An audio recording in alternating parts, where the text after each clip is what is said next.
Radio amor. A $25 gift. I've been there. We're sorry. Your call cannot be completed as dialed.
Irving?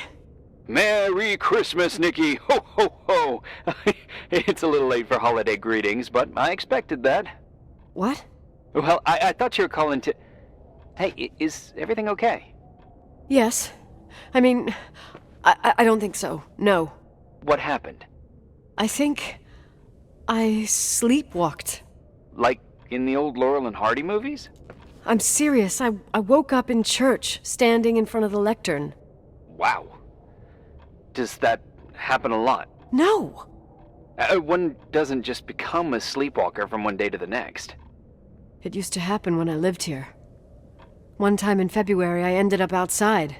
But no parent leaves the doors unlocked if their kid sleepwalks. I never told anyone. Sleepwalking episodes are common in children. That's not the point. I forgot all about it. Then I come back here and it happens again.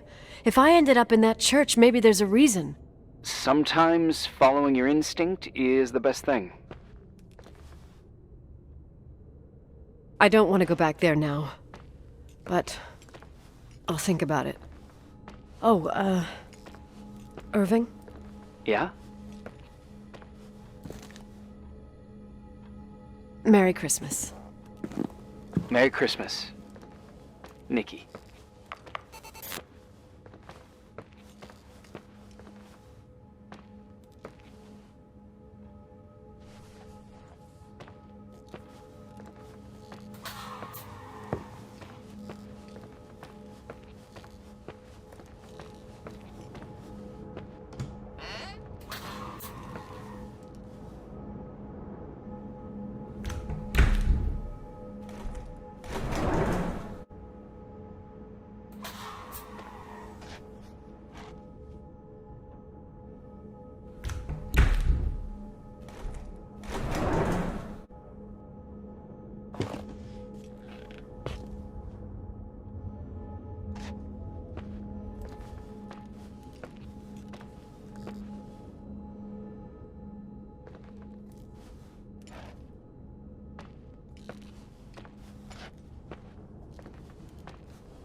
Hi. I was thinking, there really could be a repressed reason as to why you ended up there.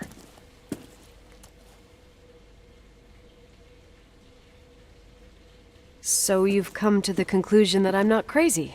Never thought that. Well, at least not in this case. Oh, fuck off. Hey, language, Sister Nicole. All right. So, if I think about the church, I think about my mother. She often helped Reverend Foster. She decorated for holidays, did fundraising, and put up booths to involve the whole community in parish activities, that kind of stuff. I know what you mean. I think she found gratification in doing that, something she didn't get elsewhere, including the hotel. When we moved to Portland, she quit. Fundraising? God. I gather you didn't exactly have a high opinion of your mother when you were a kid. Well, she was really busy with the hotel. I was always running after Leonard. He was much more fun than she was, no doubt about it. He was a philosopher capable of calculating the motion of celestial bodies while taking apart and refitting a motorcycle in less than half an hour. What about her? In the same half hour, she could have audited a business balance sheet. There you go. Ah, a businesswoman. No.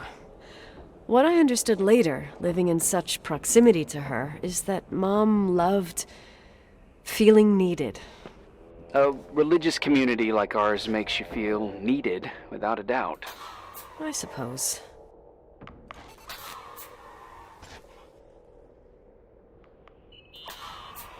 What'd you find? The paintings of the saints. I was convinced Leonard had gotten rid of them. Why? He liked saying that it was more likely to find God in a supernova than in a church. I don't see what he had in common with the Reverend Solomon Foster. They mostly talked for long stretches, in between chess moves up in the attic. United by pawns and bishops, but divided by the saints. Divided by everything else, I'd say.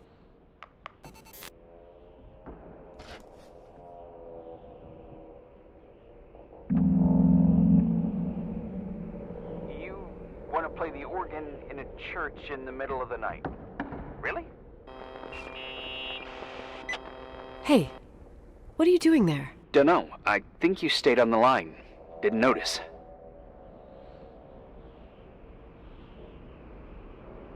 I'm a Phantom of the Opera fan. It's been years since anyone played it.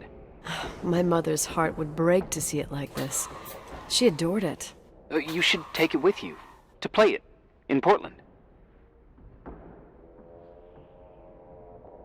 You're better off listening to a cat in heat than my scales. Well, you can always pick it up again. Even if I don't think it's crucial. I mean, playing the organ.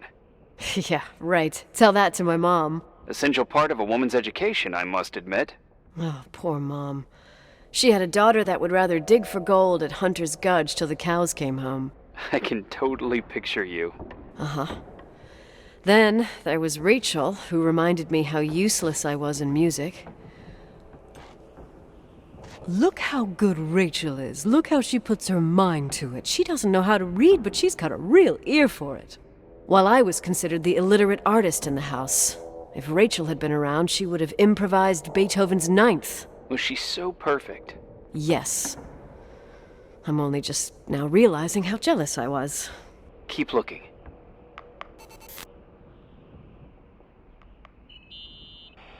Nikki? When there was a party, my mother always got out the usual streamers and decorations and stuff. She raced in and out of the church, but I never discovered where she kept all those things. Never asked? Oh, 1,000,000 times. She didn't want to answer. She said they were in a safe place. A real mystery. What kind of decorations could they have possibly been? Nothing explosive. It's just that I had the bad habit of sneaking all over the place and forgetting what time it was. There was that huge lady, the assistant cook, Mrs. Bryce.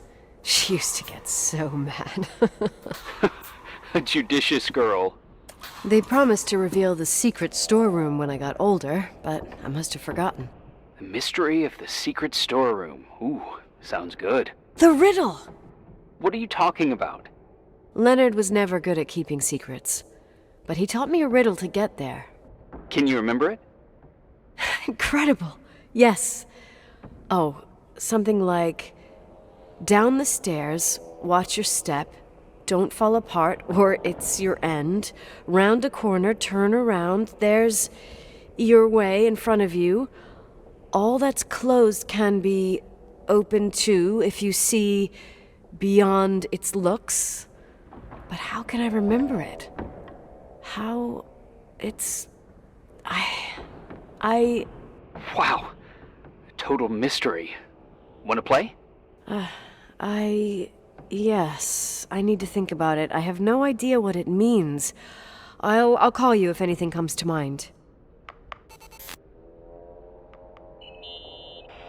Someone broke into the church. Some fucking screwed up camper. Oh, your father left it open for mountain wanderers. Goddamn sons of... Ugh. I'll have to clean up this mess before Jenkins shows up. Yeah, keep an eye out. Normally, no one's around in this weather, but you never know.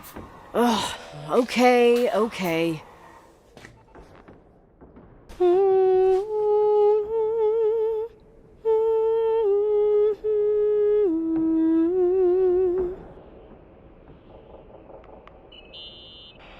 You practicing for the church choir now? I know this tune. The souls that come out of their graves. It's from the book of Revelation. Can I ask you about your mysterious father, who you only sorta mention? My father was nothing like Leonard. Well, I don't know what happened between you, but if you want to talk about it, I will. But not now. It's complicated. Yeah, I get that. Believe me, I do. Thanks.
Shit.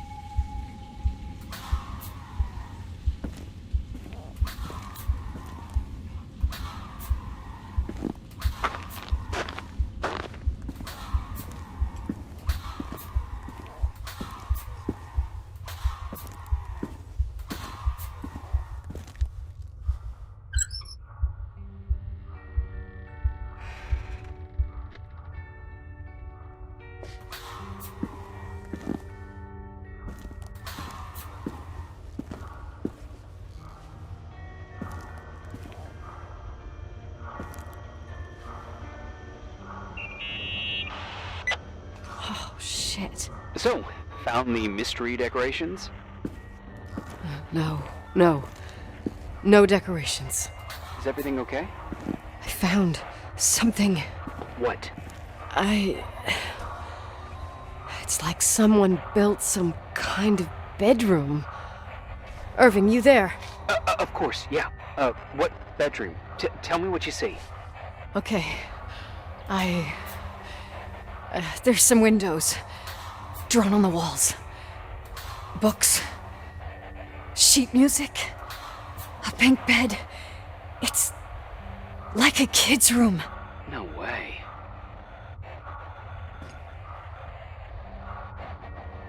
This place doesn't make sense. No one would live down here. Nikki, I think you should get out of there now. Wait. There's gotta be an explanation. Okay, that's it. Now I'm calling the head office in Billings. I'm telling them it's a code red emergency, so they'll have to... Jesus Christ, Irving. What? This is all Rachel's stuff. Understand? It's her room, a replica. You don't know that. You can't know what her room looked like. Everything here reminds me of her. Let me look around. I'm sure I'll find an explanation. But my other hand's on the red phone.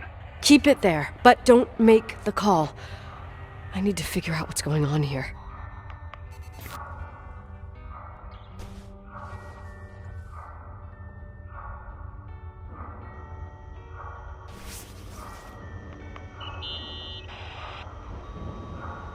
Hey, can you hear me?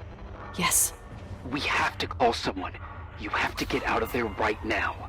No, I found a key. It's from my old music box, the one in Leonard's room. I'm having a hard time following. If everything in here is Rachel's, then why is my music box's key here? I don't know and I don't want to know. Tell you what, I think someone could have been in your room. It doesn't matter. How can you be so calm? If someone was in there, he's not here now. I need to grab the chance to figure out what the hell is going on, or went on, here.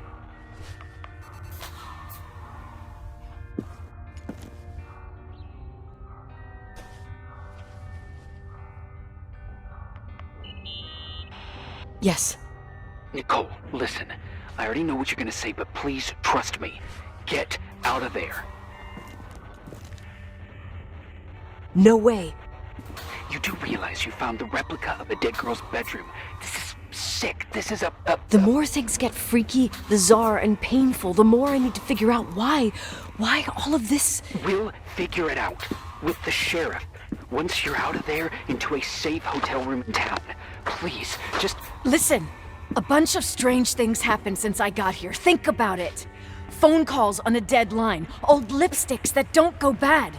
Leonard's notes where he says he saw a girl that's supposedly been dead for 10 years, and now this! All good reasons to get out of there. We both agree that saving your skin is top priority, right? I've looked over every inch of this place, and there's no one. If it's true, you realize what that means. What? What are you trying to tell me? Your father... he spent years in there. In total solitude, with the weight of his family and Rachel on his conscience.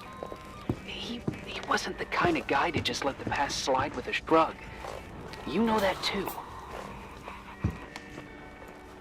You're joking, right? You think he did this? Think about it. That room could be an act of love. Distorted, even morbid, but in his eyes... How dare you! My father might have had a lot of weaknesses, but surely what you're saying... Leave out that he cheated on my mom. Leave out that he fell in love with a 16-year-old, but fucking hell, don't you dare even think that! He would never have built a fucking underground shrine for a dead person.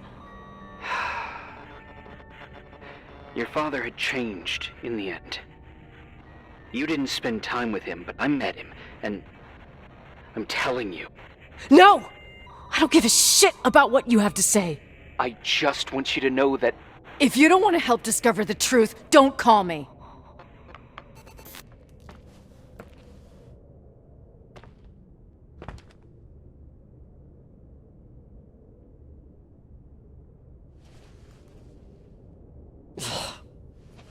Asshole. How dare you? You don't know shit. You don't know fuck. Finally, a bit of peace and quiet. It'll help me clear my head without those incessant phone calls. I'm not a fucking switchboard, for fuck's sake. Okay, let me piece things together. I just found out there's a room dedicated to Rachel Foster in my father's hotel. Maybe with items from her real room. Holy Jesus, that's freaky. Some people think she didn't commit suicide, and some even think she's still alive.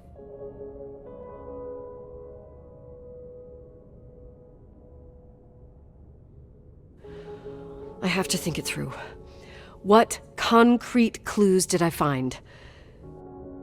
First thing, the phone call. They said Rachel isn't dead. Then the lipstick from 10 years ago turns up, still good. And then my father's various notes where he says he still sees her. If that were true, it might explain the sighting by her friend here in the timberline. And now I find her retainer box, but no retainer. That room might not be a reconstruction. If Rachel didn't kill herself, Rachel could have lived here. But if she's still alive, why doesn't she tell her parents? Unless they're all in cahoots. No suicide, no timberline money. No, I'm just being paranoid. And then there'd be no reason for her to live in a fucking underground replica of her room. My key in the middle of Rachel's stuff. Is it a message? Where do I fit in? Are you trying to tell me something, Dad? My music box with the hockey player. I don't think I have the guts to hear that tune again. But I must.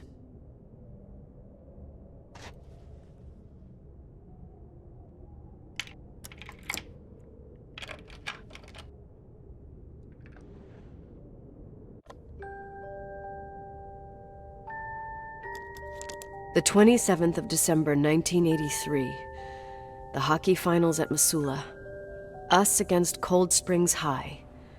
We won by sudden death after a 3-hour game, and I got the medal for the most number of face-offs won. According to the papers, that was the night Rachel killed herself. Coming home, Mom barely had the time to pull into the garage that I was already racing up to you, waving the medal in your face, Daddy. I was so happy. But you had other things on your mind, right? And you and Mom started fighting. Voices getting louder. That long silence when she comes down the stairs with the suitcases and Mrs. Bryce tries to stop her. Mom's car stays here, and we leave with my Uncle John's. I never found out what started that fight. Mom never wanted to talk about it. Are you trying to, Daddy?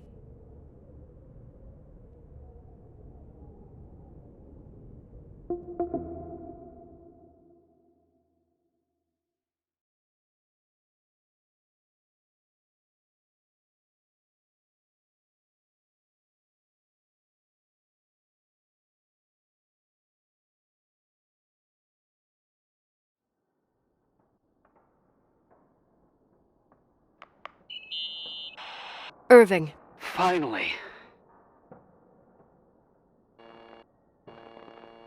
I know, I told you to go to hell. I was dying on this chair.